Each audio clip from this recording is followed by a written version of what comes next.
Thanks for tuning in to the Suburban Toronto Real Estate Sales Report. I'm Debbie Gonin from Team Gonin at RE/MAX About Town. At Team Gonin, we specialize in residential real estate in Oakville, Milton, and Burlington, Ontario. And today I'm going to discuss the latest sales results for these three areas. Just a reminder that I use information from two sources, the Oakville, Milton, and District Real Estate Board, or OMDREB as I call it, and the Realtors Association of Hamilton, Burlington when compiling my statistics. The July highlights are as follows. The real estate market remains very strong, with the number of sales in all three areas up over last year. Some of this strength is a result of solid fundamentals, such as low borrowing costs and good job growth. However, it's really important to realize that we're really comparing a strong July this year versus a weaker one in 2010. Last year, if you remember, we experienced a tremendous lack of consumer confidence, mainly the result of misconceptions with regards to the HST, but also the new federal mortgage guideline changes and slight interest rate increases also were responsible for the lack of confidence. For the month of July 2011, there were a total of 802 sales reported on OMDREB, and this is up 15.6% from the number sold in July last year. There were 1,382 total sales reported on the Hamilton board, and this is up 34.97%, almost 35% from July 2010. New listing inventory on OMDREB continues to increase, with 1,317 new listings hitting the board, and this is up 13.73% over last year.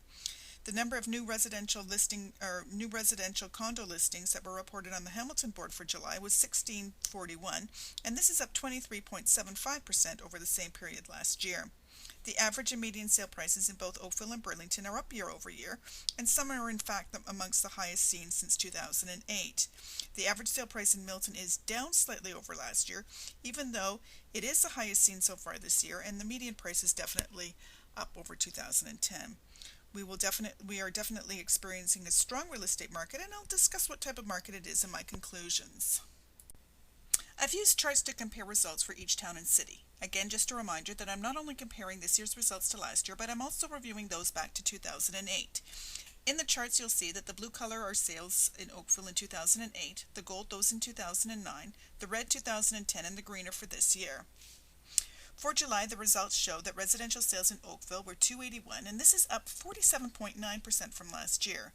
The average sale price in Oakville for July was $601,391, which is up 18.9% from July last year, and as you can see from the chart, it's virtually identical to what it was last month. As I always mention, I like to look at the median price.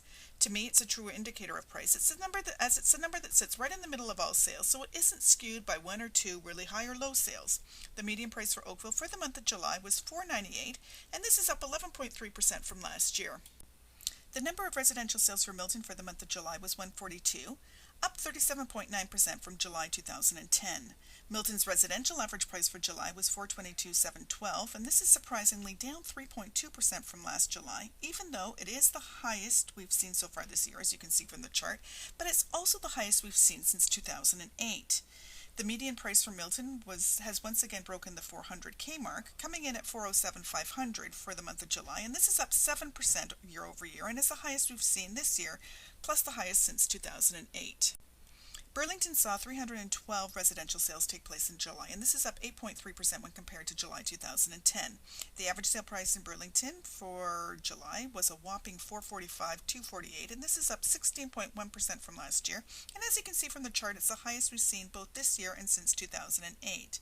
The median price for Burlington has broken also the $400K mark, coming in at $406,530, and this is up 18.6% over July last year and is the second highest we've seen in the last 4 years. So what conclusions can we draw from these results? Well, new listing inventory continues to increase in all three areas, and this is providing a lot more choice for consumers. With regards to a normal real estate market, if there's such a thing anymore, the number of sales typically peak in the months of April and May, then generally slow down over the summer months, and then pick up again for the fall market. This year, the number of sales in Oakville, Milton, and Burlington all peaked in May and June, and we're starting to see a slight decrease for the month of July. although all three areas did show a substantial increase when compared to July 2010. I wouldn't be surprised to see the number of sales in August similar to those in July, but predict that they will increase again for a typical fall market. The real estate market, as I mentioned, is very strong.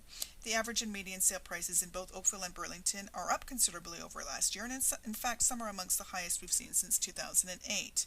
Although Milton's average price is down slightly over last year, go figure, the median price is definitely higher, and both are the highest we've seen so far this year. We define the real estate market or the type of real estate market based on the sales to new listing ratio. A neutral market occurs when the sales to listing ratio is between 24 and 28%. It's considered a buyer's market when the ratio is below 24% and a seller's market when the ratio is greater than 28%. For the month of July this year, the ratios are as follows. For the Oakville, Milton, and District Real Estate Board, it was 54.88%, and for the Hamilton Board, 79.4%, making it still a very strong seller's market, even though more houses are on the market than there were earlier this year. The best opportunity right now is for existing homeowners who would like to sell their home quickly and for top dollar.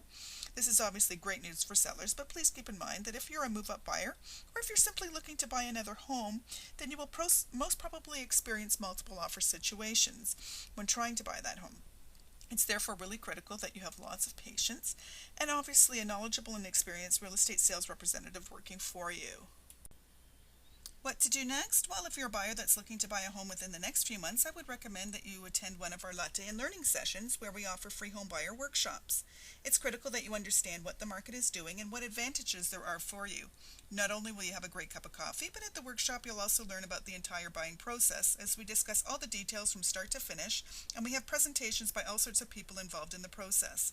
The Homebuyer Workshop info can be found under the Buyers tab at the top of our blog site, www.suburbantorontorealestate.com. If your plans involve buying a home in the future, let's say within the next 6 to 12 months, I would recommend that you start to get home lists sent to you free by email. This way you can learn and watch to see for yourself what the real estate market is doing. Again, if you go under the Buyers tab on our blog site, you can select which home lists you would like to receive. Well, that's it for today. Thanks for tuning in to the Suburban Toronto Real Estate Sales Report for Oakville, Milton, and Burlington, Ontario. My name is Debbie Gonin from Team Gonin at RE/MAX About Town. Have a wonderful day.